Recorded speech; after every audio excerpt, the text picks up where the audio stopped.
السلام عليكم ورحمة الله وبركاته. ازيكم حبايبي؟ عاملين ايه؟ يا رب دايما تكونوا بخير. يا صباح الفل والورد والياسمين على احلى متابعين. صباحكم زي اللبن الحليب.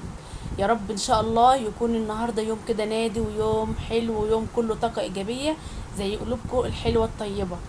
كل الحبايب وكل متابعين الغاليين هم على راسي من فوق، وبقول لهم ازيكم عاملين ايه؟ وحشتوني جدا جدا، والله العظيم وحشتوني.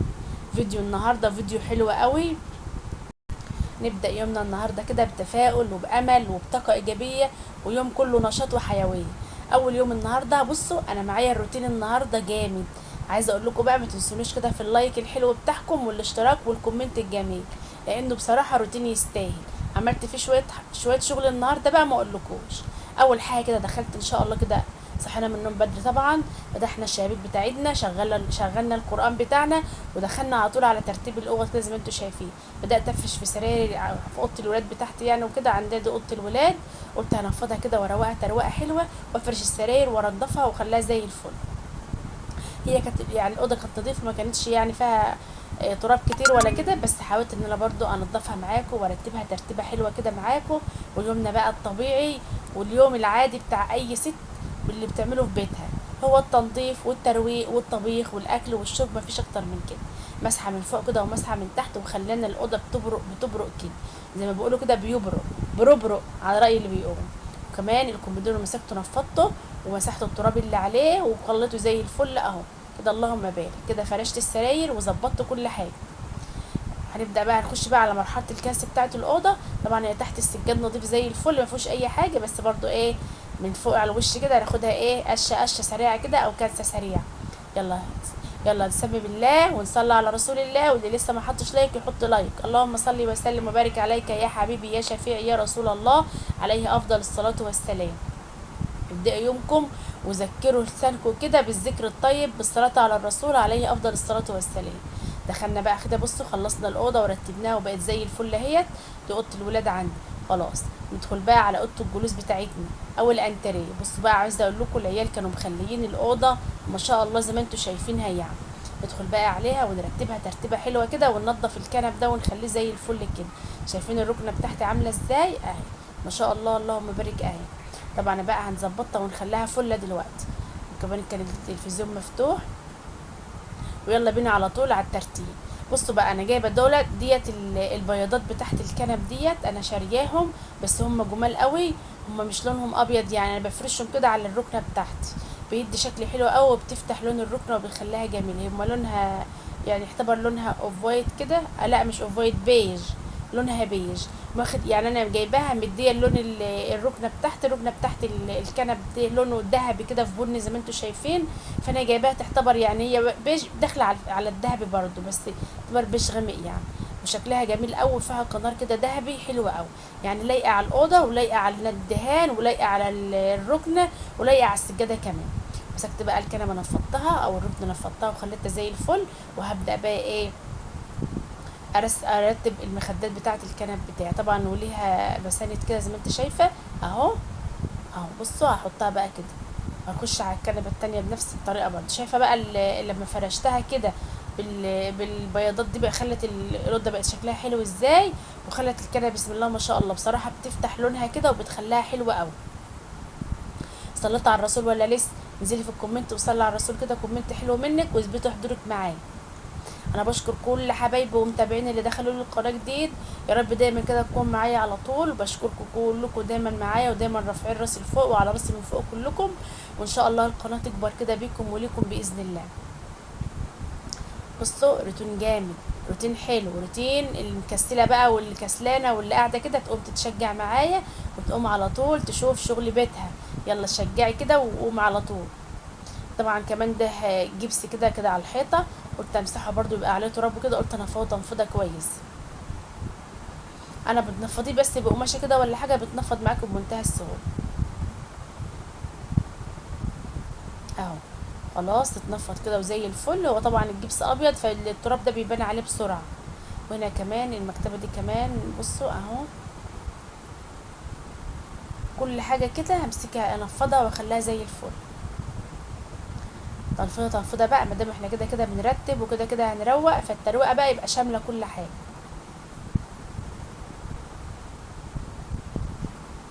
برضو هفرش الكنب بالبيضات برضو الباقي. هي ما شاء الله ركنه لفه كده اهي، بصوا شكلها حلو قوي وجميله قوي، بتاخد بقى ما شاء الله من الحبايب الف. اهو كده خلاص خلصت الكنبه التانية برضو او الركنه التانية، خش على التالتة على طول. طبعا اول مره اعمل روتين معاكم كده، او اول مره يعني اجيب اوضه الانتريه بتاعتي وكده، شجعوني بلايكات حلوه كده، ولقيت مشاهده حلوه على الفيديو ده، هو اعمل لكم ان شاء الله فيديوهات كتيره بنفس نخش كده نرتب في اوضه الجلوس ونرتب في الانتريه، وهاخدكم معايا كده جوله في الشقه بتاعتي، بس لو لقيت لايكات حلوه على الفيديو ومشاهدات حلوه كمان. رتبتها وخليتها زي الفل، ادي كده الاوضه خلصت معايا واترتبت وبقت بسم الله ما شاء الله زي الفل. هي رتبتها وكنستها ونفضتها وخليتها زي الفل. وقولوا ايه رايكم كده في الترتيب، وايه رايكم في اوضه الجلوس بتاعتي. يلا بقى هندخل النهارده على الغدا بتاعنا الجامد المتين. هنعمل شويه محشي النهارده عسل. وعايزه اقول لكم حصلت معايا النهارده كده حاجه، بس الحمد لله قدر الله وما شاء فعل، يعني الحمد لله ان هي جت على قد كده، اللهم لك الحمد يا رب ان انا لحقت الموضوع يعني. هقول لكم بقى، بس هقول لكم الاول هنعمل ايه الاول. بصوا بقى، احنا هنعمل النهارده شويه محشي كرنب كده عسل، وهنعمل ايه شويه محشي بتنجان. وباركولي بقى، شوفوا بقى الكبه الجديده بتاعتي وصلت اهيت، عايزاكم تباركولي عليها بقى، خشوا في الكومنتات كده، واللي يوصل معايا لحد هنا يبارك لي على الكبه الجديده واول استعمال فيها. هنعمل ان شاء الله النهارده إيه شويه محشي كده في بصل عسل، يعني فرم البصل فيها، وهنعمل شويه محشي زي العسل كده، شويه محشي كرنب وشويه محشي بتنجان، وهنعملهم بقى بتكات وحركات ما اقولكوش، كانوا حبه محشي والله العظيم زي الزبده كده، زي العسل كده زيه. بصوا ما شاء الله. انا هفرم البصل بقى ناعم بقى، انا خلاص جبت الكب، جبتها ما شاء الله. هفرم بقى البصل، طلع حوالي 4 بصلات كده متوسطين، وحطيت معاهم حته فلفلايه حاميه وحته فلفلايه حمرا زي ما انت شايفه اهي، اتفرم معايا بقى ناعم زي الفل والله العظيم. بسم الله ما شاء الله. عايزه اقول لكم الكبه دي بسم الله ما شاء الله، اللهم بارك، تحفه في الاستعمال وما شاء الله عاليه وزي العسل. جبت بقى الحله اللي هنعمل فيها. طبعا اول حاجه هنعمل المحشي، هنعمل التسبيكه بتاعه المحشي، هنعملها مع بعض. بصوا بقى البصل ما شاء الله اتفرم ناعم، حب شويه زيت بقى وحته سمنه كده على على البصله دي. لو انت حابه تقلب بزيت بس مفيش اي مشاكل، بس حته السمنه برضو بتخلي لها طعم كده حلو. السمنه برضو يعني سمنه، معلقه سمنه مثلا على معلقتين 3 زيت. وهقلب بقى خلطه المحشي الحلوه ديت البصله دي، واسيبها تتسبك، مش تتسبك، هسيبها تدبل بس كده. وهروح اجيب بقى البصل الطماطم في نفس الكبه برضو، ما انا فرحانه بقى الكبه لسه جديده أنا لسه فرحانه بيها. هجيب الطماطم معايا اغسلها بقى عشان نعمل الطماطم بتاعه التقليه او التسبيك. حبه طماطم حلوين، طبعا الطماطم غاليه فما تكتريش طماطم، حط شويه طماطم وكملي صلصه، حط 3 معالق صلصه ولا حاجه في نفس الكبه مطرح البصل برضو. قلت هفرم فيها الطماطم كمان.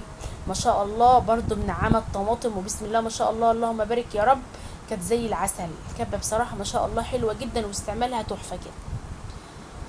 اللهم صل وسلم وبارك عليك يا حبيبي يا شفيعي يا رسول الله، عليه افضل الصلاه والسلام.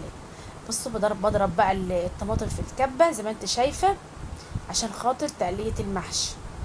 وزي ما قلت لكم انا ما ضربتش طماطم كتير، انا هكمل بصلصه، يعني انا هحط الطماطم كميه الطماطم ديت، وهحط حوالي 3 معالق صلصه. الصلصه هتعزز لي اللون، وكمان ما شاء الله هتكتر لي كده التسبيكه وتخليها حمرا معايا وحلو. خلاص بصوا اهي، اللهم صل على النبي. والبصله بتاعتي دبلت كمان، انا مش محمراها قوي يعني، انا صفرتها بس كده. لا طبعا الجو حر، ما تحمريش البصله في الحر لان الدنيا حر، علشان طبعا ما يعملش حرقان على الصدر وكده، والجو حر يعني الاكل ما يبقاش سمين او ما يكونش يعني حامي بمعنى اصح. هنزل بقى بالطماطم بتاعتي الحلوه كده على على التسبيكه الحلوه دي. بصوا انا نزلت الاول بمعلقتين صلصه زي ما انتم شايفين، وقلبتهم كده الاول قبل ما انزل بالطماطم. وبعدين هنزل بطماطم اهو، دي الطماطم اللي انا ضربها قدامكم في الكبه حالا. بسم الله ما شاء الله، ناعمه وعسل، ناعمه زي العسل كده، الكبه مخليها ناعمه جدا. هقلبها بقى تقليبه حلوه، وهنزل بقى بشويه سكر عشان طبعا الحموضه بتاعه الطماطم، وعشان حطينا صلصه كمان، شويه سكر وشمات شويه ملح وشويه فلفل اسمر. وهقلبهم واسيب التسبيكه بتاعتي، او هسيب البصله بالطماطم تتسبك للمحشي. يلا ندخل بقى نشوف هنعمل ايه تاني. طبعا عايزه اقول لكم يا جماعه الكرنب غالي جدا جدا. الكرنبه دي صغننه قد كده اهوت ب 200 جنيه، بس انا جايبه الكرنبه دي ب 30، يعني جايباها كده بالخضره، يعتبر بالخضره ب 40. وكنت معايا البتنجان طبعا جبته وقورته، انا كنت جايباه ومقوراه قبل كده ومجهزه اهوت. ما شاء الله. وادي الكرنب بدات اسلقه، طبعا حطيت حله ميه كده على البوتاجاز، نص حله ميه وشويه ملح وشويه كمون، ونزلت بالكرنب. سليق الكرنب بتاعي انا بنزل بالكرنبه سليمه، ما بفرفطش الورق منها، يا دوبك بقورها من فوق كده واقوم نازله بقى في حله الميه، وتبص تلاقيها بقى بتتصفط معاكي ورقه ورقه كده، بتطلعي ورقه ورقه من الميه، بتطلع معاكي بسهوله جدا، ولا تقطعي بقى الكرنبه ولا تبهدليها ولا كلام من ده خالص. خلاص بصوا البتنجان بقى انا غسلته ما شاء الله، قورته وغسلته وسبته يتصفى من الميه. والخطوه دي مهمه جدا، انك انت لازم تشوحي البتنجان معاكي في الزيت الاول، اديله تشويحه بسيطه بس من تحت ومن فوق، يعني على الجنبين كده، وطلعي. انت مش هتحمريه ولا هتقليه، انت هتشوحي في الزيت بس وتطلعيه. بصوا بقى اللي هيحصل معايا دلوقتي. عايزه اقول لكم انا ضربت جدا، انا قعدت شويه كده في الارض من الخضه، وابني كان واقف جنبي كمان اتخض. معرفش اللي حصل، انا بطلع البتنجان عادي خالص من الزيت زي ما انتوا شايفين، وابص الاقي تقوم الطاسه مولعه، يعني الطاسه ولعت خالص. فانا طبعا اتخضيت جامد انا وابني، وقمت جاريه بسرعه بسرعه، قمت ماسكه عامله ايه بقى، قمت حاطه جبت غطا حله وقمت حاطاه على الطاسه، لان طبعا الطاسه خضتني، يعني ما هو دي الحل الوحيديه، ولعت جامد وعلت لفوق خالص، النار علت لفوق، وكان فوق كهرباء، الفيشه بتاعه الكهرباء كانت محطوطه فوق البوتاجاز كده، انت خضيت كانت هتمسك في الفيشه. فقمت بسرعه اعمل ايه، كان قدام الغطا بتاع الحله بتاع التسبيك، قمت شايله الغطا من على الحله حطها على طول على على الطاسه بتاعه البتنجان. معرفش والله حصل كده ليه. بتاع انا كنت بقلي عادي خالص كويس ومفيش اي حاجه. ايه، ورجعت قلت الحمد لله والشكر اللي جت على قد كده. طبعا انا كنت علقت على فرخه زي ما انتوا شايفين قدام كده في الفيديو. مسكت علقت عليها فصين توم كده، وانا بحب اشوح الفراخ زي ما انتوا عارفين، او اي طيور عندي. فص توم كبير وحبه طماطم وبصلايه وشويه فلفل اسود وشويه ملح، ونزلت عليهم كده، وبصلايه طبعا خرطتها، وسبت الفراخ لما اتشوحت خالص وبقت ريحتها حلوه كده، وقمت مزوده الشرب. وكانت التسبيكه بتاعتي كمان ما شاء الله اتسبكت وبقت زي العسل قوي زي ما انت شايفه، زي ما انتوا شايفين قدامكم. طبعا معلقتين صلصه اللي حطهم فرقوا كتير قوي في قلب التسبيكه معايا. وكنت نقيت الرز وخرطت الخضره، عايزه اقول لكم ان انا والله حطيت ربطتين 2 خضره، بس طبعا انتوا عارفين ان الخضره الايام ده حصره، الربطه قد كده ب5 جنيه وعود، انا كنت جايبه ربطتين بصراحه يعني. والكرنب كمان ما شاء الله اتسلق، هبدا انا اقطع الكرنب. عايزه اقول لكم والله الكرنب غالي جدا الايام دي يا جماعه، اللي انا جايبه الكرنبه دي مع انها صغيره خالص ب 30 جنيه، قولوا بالخضره ب 40 جنيه، اقل كرنبايه النهارده ب50 جنيه، وفي اعلى من كده كمان. بس انا قلت الحمد لله، بس والله اللهم لك الحمد يا رب، البركه يا جماعه، ربنا يديم البركه عندنا يا رب، ودايما كده تكون البركه في حياتنا تزيد وتفيض، اللهم امين. والصلاه على الرسول، طول ما انتوا واقفين في المطبخ بتعملوا اي حاجه، الذكر يا جماعه، اذكروا الله، ودايما الصلاه على الرسول الله كده في على لسانك على طول، هتبص تلاقي البركة في حياتك، والبركة في بيتك وفي مطبخك وفي ولادك، وهتحل البركة عليكي في كل حاجة. اللهم يا رب دايما بركة دايما كده يا رب، بالصلاة على الرسول عليه أفضل الصلاة والسلام. كده جهزت معايا الخلطة وجهزت معايا البتنجان.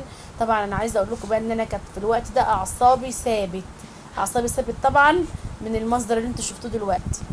بس الحمد لله طبعا خدت الكرنب معايا وخلطة المحشي وحاجتي، وقمت رايحة قاعدة بره، وقاعدة بقى عشان ايه ألف المحشي وأنا قاعدة. اللهم صل وسلم وبارك عليك يا حبيبي يا رسول الله، عليه افضل الصلاه والسلام. حله المحشي دي اللي لفتها، طبعا الحله ما اتملتش، جيت تلتنها كده كرنب، بس قلت فضل ونعمه، وكانوا زي العسل والله العظيم، الحمد لله اللهم لك الحمد يا رب. انا كنت بقول الكرنبه صغيره خالص اول ما سلقتها كده، بس بعد ما جيت احشيها ما شاء الله البركه انطرحت في الحاجه، وربنا زاد البركه في ايدينا، وربنا يجعل دايما البركه في ايديكم يا رب وفي عينيكم، اللهم امين. وخلاص خلصت الكرنب بتاعي، دخلت على على البتنجان كمان. عايزه اقول لكم يا جماعه، شوحوا البتنجان بس في الزيت كده، والله بيفرق في الطعم وبيفرق في كل حاجه. عمر البتنجانه معاكي ما تبقى مجلده، عمر ما بيبقى من قلبها كده مسوده ولا اي حاجه، لا بتبقى تحفه، بتحس انك بتبقى حبه المحشي كده، او البتنجان نجيب بيبقى زي الزبده كده وانت بتاكليه. وطبعا في ناس كتيره يعني كل واحد طبعا يقول لي طريقته في الاكل او في المحشي، بس صدقيني الطريقه دي حلوه جدا، وعامه انا بحب اعمل كده، بحب اشوح البتنجان في الزيت الاول. ولو هتخزنيه كمان لازم تعملي الخطوه دي، تشوحيه في حبه زيت كده وتسيبيه لما يبرد خالص، وعلى طول تحطيه في الفريزر. خلاص اللهم بارك، انا خلصت البتنجان بتاعي وكمان الكرنب. هنبدا بقى نسقي المحشي بتاعنا. كانت طبعا الفراخ بتاعتنا استوت، كانوا حبه شوربه قسما بالله كانوا زي السكر، كانت الشوربه عسل كده. قلت بقى ايه ازود المحشي عشان اعلق عليه على طول. ادي الشوربه معايا، شايفين الجمال. هبدا بقى ازود المحشي. طبعا الشوربه يا دوبك كده على اول صف كده من المحشي، بتبقى كده خلاص، يا دوبك غطي بس الصف الاولاني، تبقى كده المحشي جاهز معاك. نفس الكرنب، نفس الكوز، نفس البتنجان، عملته بنفس الطريقه برضه. وادي المحشي اهو. طبعا الشوربه زي السكر، حبه شوربه عسل، وكان ريحتهم في منتهى الجمال. خلطة المحشي برضو كانت حلوة. عايزة اقول لكم برضو ضيفي كده راس توم حلو على المحشي بقرن شطة اخضر كده، دقيه وضيفيه على الرز المحشي.